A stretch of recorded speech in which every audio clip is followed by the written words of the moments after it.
Every human being, wrote Ortega y Gasset, carries within a judge and a defendant, an inquisitor and a penitent. And indeed, this is true, as at the end of each day, I believe, we all go through that vital balance sheet where we add up the gains and losses of the day, what we did well and what we could have done better. Just as this is a reality in personal, family, and work life, it is also, and should be, in our life as citizens, in our participation as members of that conglomerate of dreams and frustrations called the nation.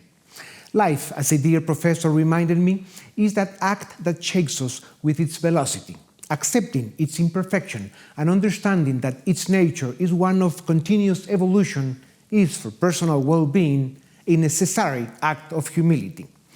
These reflections are relevant due to the time, sacrifices, and number of generations it takes to build modern, developed, successful nations.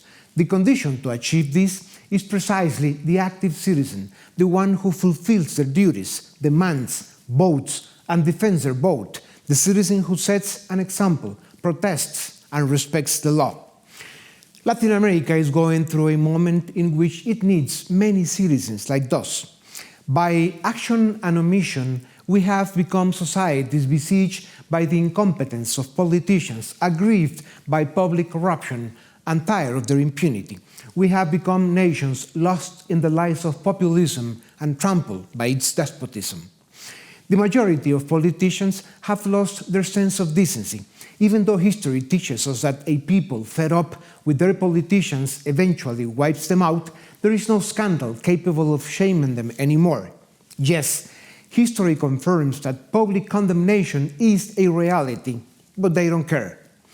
Far from upholding that the democratic republic and the rule of law be part of society's culture and are in the heart of the citizen, these politicians dedicate themselves to corrupting, distorting, and destroying it, turning us into societies trapped in the middle of wars between criminal clans seeking loot and impunity. That is why, today, in too many countries in our Latin America, democracy and freedom are in danger.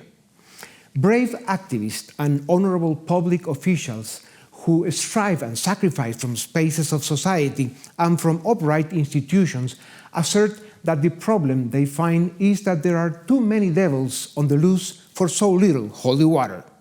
Therefore, let's make values, ideas, and commitments cease to be scarce goods, and remember that civilized life, successful nations, development, and well-being are founded on the rule of law, independent justice, and the condition that society has free and courageous citizens as the norm, not as an exception.